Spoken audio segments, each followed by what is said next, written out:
Bien-aimés, chers frères et sœurs en Christ, chers jeunes, nous vous saluons encore une fois de plus avec joie. Et comme toujours, nous savons que le Seigneur notre Dieu, chaque jour, ne cesse de nous accorder les grâces et les bénédictions gratuitement. Alors, nous lui disons merci. Devant vous pour un petit partage autour des textes bibliques qui nous sont proposés ce dimanche 2 août 2020, 18e du temps ordinaire, année A. La première lecture nous vient du livre du prophète Isaïe, le chapitre 55, les 3 premiers versets. Pour la méditation, nous avons le psaume 144. La deuxième lecture, l'infatigable Saint Paul apôtre, va encore nous accompagner avec sa lettre aux Romains, le chapitre 8, les versets 35, puis 37 à 39. Pour l'évangile, nous avons effectivement Saint Matthieu qui va une fois de plus nous accompagner, cette fois-ci avec le chapitre 14, les versets 13 à 21. Qu'est-ce que nous pouvons retenir, bien-aimés de Dieu, des textes bibliques qui nous sont proposés ce dimanche? Un thème simple, comme d'habitude, peut effectivement nous aider à entrer au cœur de notre méditation. C'est celui que j'ai intitulé « Dieu donne toujours et gratuitement ». Oui, Dieu donne toujours à ses enfants et cela, il le fait gratuitement. Dieu donne. Et pour bien comprendre effectivement notre thème, je voudrais vous proposer 3 petites stations, ou au cas contraire, 3 petits arrêts qui vont nous aider à entrer dans la logique là de la gratuité de Dieu. Le tout premier point, nous allons partager effectivement sur la gratuité même du don de Dieu, c'est-à-dire Dieu qui s'offre à nous, qui donne tout gratuitement. Le deuxième point, c'est se disposer à accueillir les dons de Dieu. Troisième point, être à notre tour signe d'amour et de partage à l'image de Dieu qui offre tout gratuitement. Revenons sur le premier point. Chers frères et sœurs en Christ, nous l'avions effectivement intitulé « La gratuité des dons de Dieu ». Quand on s'appuie sur la première lecture qui nous est proposée aujourd'hui, tout se comprend, ainsi que l'Évangile. Et je dirais même toutes les lectures.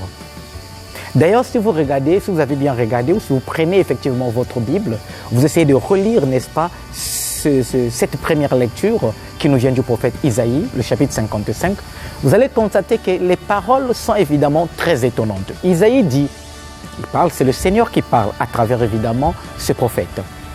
Venez, vous qui avez faim, vous qui avez soif, venez acheter, venez consommer sans argent. On se demande, on va consommer, on va acheter, mais sans argent. Autrement dit, gratuitement. On va acheter gratuitement. Attendez, mais il y a quand même quelque chose en retour puisque nous allons acheter. Non. Je répète, non. Chers frères et sœurs en Christ, non. Avec Dieu, la logique change. Cette logique-là, c'est la nôtre. Oui, la logique du donnant-donnant. La logique, je t'ai donné, toi aussi tu me donnes. La logique, je donne de l'argent, je reçois ce que j'ai demandé. La logique, n'est-ce pas, je dirais mercantiliste, du marchandage, du troc. Je te donne ceci, tu me donnes cela. Avec Dieu, ça ne fonctionne pas ainsi, bien-aimé de Dieu. Et dans ce texte du prophète Isaïe, il est en train de nous révéler que tout ce que lui, il donne est gratuit. Venez. Et d'ailleurs, il faudrait le rappeler que ce texte, qu'on appelle évidemment aussi, n'est-ce pas, le livre de la consolation, c'est la fin du deuxième livre du prophète Isaïe, est écrit quand ils sont en exil. Et le prophète Isaïe parle à ce peuple qui est en exil, question de leur annoncer déjà leur sortie. C'est-à-dire, vous allez quitter l'exil, vous allez quitter la souffrance, vous allez rentrer chez vous. Mais il leur prévient, ne pensez pas que la libération que Dieu va nous accorder est un mérite de notre part. C'est-à-dire, nous avons tellement bien fait, nous avons tellement bien prié, nous avons tellement bien agi qu'en retour, Dieu va nous offrir évidemment cette libération. Non, une manière de leur dire que ça rentre également dans la logique de la gratuité de Dieu. Ce n'est pas nous, ce n'est pas vous qui effectivement avez pris l'initiative, mais c'est Dieu lui-même qui vient nous offrir cette libération. Tout est gratuit chez Dieu. Chez Dieu, il n'y a pas de calcul. Quand Dieu veut offrir, il n'attend pas que nous puissions d'abord lui donner quelque chose en retour. Dieu donne gratuitement et à tous ses enfants. Et la même thématique, le même écho transparaît dans le psaume qui nous est proposé aujourd'hui, le 144. Et le verset 16 de ce psaume dit ceci: « Tu ouvres ta main, Seigneur, nous voici rassasiés. » Dieu ouvre la main et il rassasie ses enfants. Tout simplement, ou au cas contraire, il est en train de nous dire d'une autre manière que tout ce que nous recevons vient de Dieu. Et Dieu offre toujours à ses enfants ce qui est bon. C'est lui qui nourrit. Et si vous prenez ce psaume, reprenez ce psaume 144, bien-aimé de Dieu, vous allez découvrir que c'est un psaume alphabétique. Nous avons déjà eu la grâce de commenter et d'expliquer cela. Le psaume alphabétique, c'est-à-dire à côté, vous avez l'alphabet hébraïque avec les 22 versets qui correspondent effectivement aux 22 lettres. Une manière de dire, de la même manière que l'alphabet te permet de parler, de maîtriser la langue, de composer les phrases, il va falloir que tu puisses aussi te servir ce psaume pour composer ta vie spirituelle. Autrement dit, c'est un psaume fort en message. Et le grand message ici, c'est quoi? Dieu offre toujours les biens à ses enfants. Et d'ailleurs, le psalmiste continue en disant, il est plein d'amour, il est lent à la colère. Oui, Dieu est rempli d'amour et c'est par son amour qu'il s'offre à nous. Et Saint Paul, dans la deuxième lecture aux Romains qui nous est proposée aujourd'hui, arrivera à dire, qu'est-ce qui peut nous séparer de l'amour de Dieu? Son amour est tellement grand qu'il est prêt à se sacrifier, à tout donner pour que nous puissions avoir la vie, pour que nous puissions avoir le bonheur. Le bonheur se trouve auprès de Dieu. Et Jésus, dans l'évangile de ces jours, montre également la gratuité des dons de Dieu. Isaïe nous a dit que Dieu nous appelle, il nous demande d'aller vers lui, d'aller consommer, d'aller prendre les biens pour notre vie, notre libération gratuitement. Et dans l'évangile que fait Jésus, après la mort évidemment de Jean-Baptiste, n'est-ce pas, il se retire. Mais en se retirant, il pouvait bien s'éloigner parce que sa vie peut-être était aussi en danger, j'ai dit bien entre griffes. Il pouvait se cacher, mais bien au contraire, la foule le suit. Si bien que lui, en voyant cette foule, il est saisi de pitié. Et qu'est-ce qu'il fait? Il se rapproche, il offre d'abord la nourriture spirituelle, la parole de Dieu. Et par la suite, il demande à ce qu'on leur donne à manger, le partage. Et regardez bien, les disciples disent, nous n'avons que 5 pains, nous n'avons que 2 poissons. Qu'est-ce que cela pour une foule de plus de 5000 personnes? Et qu'est-ce que Jésus dit? Apportez-les-moi, faites-les asseoir.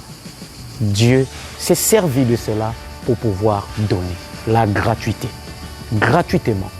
Et si vous regardez le nombre de personnes, avec le nombre de pains et le nombre de poissons, il n'y a aucune correspondance. La logique humaine dirait que Jésus, toi tu es même comment? Comment tu peux imaginer 5 pains, 2 poissons pour tant de personnes? Oui, chers frères et sœurs en Christ, l'amour de Dieu est si grand qui bien que quand il nous offre, il ne regarde pas les calculs. Il ne fait pas des mathématiques. Il ne dit pas qu'ils sont 4, je dois acheter 4 pains. Dieu donne à profusion.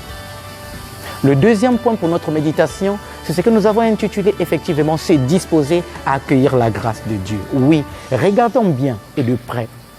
Il faut savoir se disposer. Dans la première lecture, le prophète dit bien, venez acheter. Et tout ce qu'il leur demande après, il dit, écoutez bien.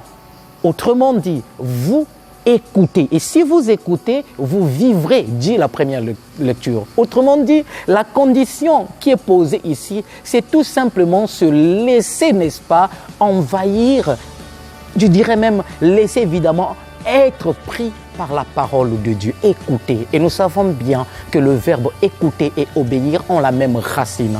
Et quand le prophète dit écoutez tout simplement votre Dieu, il invite à obéir. Quand on obéit, quand on écoute Dieu, tout concourt à notre bien pour rejoindre Saint Paul apôtre encore aux Romains, la deuxième lecture du dimanche passé. Oui, Dieu donne toujours. Tout ce qu'il nous demande, c'est de nous disposer à l'écouter et à l'aimer. Et d'ailleurs, le peuple d'Israël qui était en exil comprend bien ces paroles quand le prophète dit écoutez, car à cette époque, ne l'oublions pas qu'ils sont tentés par d'autres dieux. Alors, ils veulent aller expérimenter d'autres dieux parce qu'ils ont comme l'impression que leur Dieu, le Dieu d'Israël, traîne un peu. Ainsi, le prophète essaie de le leur rappeler. S'il vous plaît, n'allez pas dépenser votre argent pour ce qui ne nourrit pas, pour ce qui fatigue. Autrement dit, n'allez pas adorer d'autres dieux. Ne cherchez pas ailleurs. Venez vers moi, moi je vous donnerai gratuitement. Tout ce que vous avez à faire, c'est d'obéir, c'est de m'écouter. Le troisième point, pour finir pour notre méditation, bien-aimés de Dieu, c'est ce que nous avons intitulé « Partager à notre tour ». Être capable de communiquer cet amour, car le partage fait de miracles. La première lecture nous a montré cela. Dieu offre, mais il nous invite également, nous aussi, à offrir. Regardons de près l'évangile que nous est proposé aujourd'hui. Il vient lui dire, nous n'avons que 5 pains et 2 poissons. Et Jésus dit, mais qu'est-ce que cela pour toi? Et les apôtres disent, mais qu'est-ce que cela pour tant de personnes? Jésus dit, apportez-les-moi. Autrement dit, le peu que vous avez, apportez-le à moi. Donnez. Moi, je vais effectivement remettre tout, n'est-ce pas, entre les mains de Dieu. Et que fait Jésus quand il le prend? Il tourne, il le remet tout d'abord vers le Seigneur. Et les 4 verbes qui sont utilisés, entre parenthèses, ce sont des verbes que nous retrouvons dans l'Eucharistie.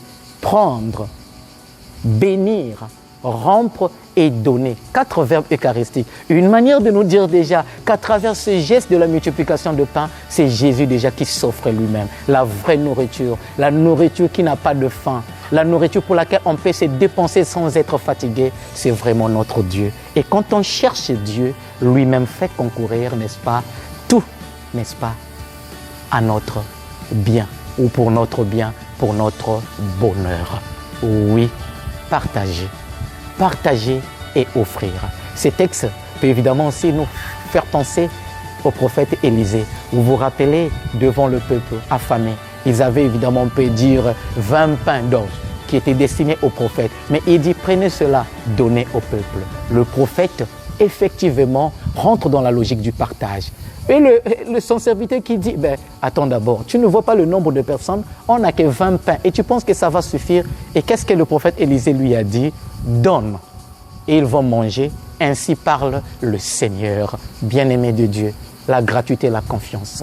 Élisée, tout comme Jésus, ont cru. Ils savent que lorsqu'on se donne à Dieu, lorsqu'on lui fait confiance, lorsqu'on rentre dans la logique du partage, c'est-à-dire le peu que j'ai, je peux aussi donner aux autres, soyons-en sûrs que la main de Dieu se posera toujours sur ce que nous avons à faire. Oui, chers frères et sœurs en Christ, rentrons dans la logique de Dieu, la logique de la gratuité. Tout est gratuit chez Dieu. Dieu ne nous demande pas un sou. Et il nous invite, nous aussi, à notre tour, à être de ceux-là qui se dépensent pour les autres, à être de ceux-là qui offrent le minimum qu'ils ont. Car la générosité ne dépend pas de la quantité du bien qu'on fait ou du geste, mais de l'amour qui accompagne ce geste. Tout ne s'achète pas avec l'argent. Et chez Dieu, tout est gratuit.